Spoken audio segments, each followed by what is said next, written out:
Mr. David, Anda kasih waktu kepada Anda untuk memulai presentasinya, oke? Yeah. Okay. So, hi everyone. My name's Silakan, Davin. Mr. David. Yeah. And today, pretty much, I will be introducing the basics of Zotero, some of the features and benefits that come with it, and how it can make you much faster in citing original research. So before we get started, just a brief introduction on me. So I am a second-year undergraduate student at the University of North Carolina at Chapel Hill, also called UNC. I'm currently studying biostatistics, and I'm also on the pre-medical track. So in the United States, this is prior to entering medical school. Currently, I am also a research assistant in the Frolic Lab at UNC. We are a neuroscience lab that is studying the effect of brainwaves on cognition and other brain functions, such as memory and learning. Previously, I was also a research assistant in the Wolf Lab at Duke University, and that was a biomedical engineering lab and we were studying the application of ultrasound for cardiac or heart imaging. So that's just a brief introduction on me, and we can get started. So first off, what is Zotero? So yes, it is a citation manager, but it also has some unique features that makes it a little bit different from other managers like EndNote or Mendeley. So some of these features are that it's a tool that can help us collect, organize, cite, and share our research sources like anything else. It can automatically recognize research content and literature, allowing us to add it to our personal collection relatively quickly. And it collects all of our research in a single searchable interface for quick access.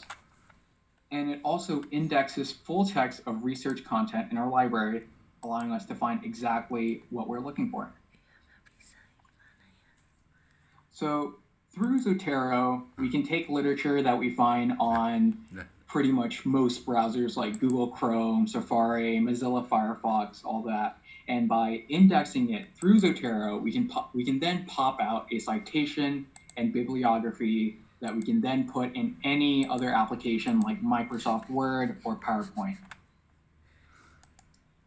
So first off, to obtain Zotero, you have to go to zotero.org/downloads, and a quick Google search can take you to the website as well. So there's two links that you have to download for Zotero. The one on the left is the Zotero application itself that will be downloaded to your laptop or device. And this will be the application that you use when you want to access your citations. The one on the right, so that's called the browser extension or plugin. And this is specific to each browser. So Google Chrome, Firefox, Safari, all that, you will need to download its own browser extension for it. So for this one, I'm using Google Chrome as an example. And so you can just do the Zotero connector from Chrome from that website as well. And from the connector will allow you to automatically insert citations you find online and bring it to the Zotero application. So you will need to download both of them. So now a brief overview of what you'll see whenever you download the application. And I will go into more detail further on. But as you can see, the layout is pretty similar to other citation managers.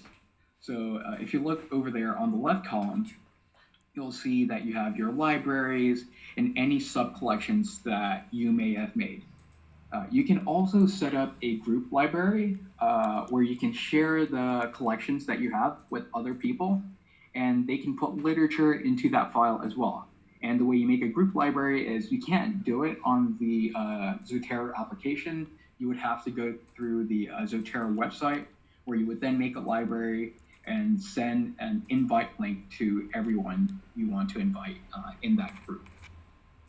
In the middle center column, that is where you'll see all the items and results for a specific sub-collection or library.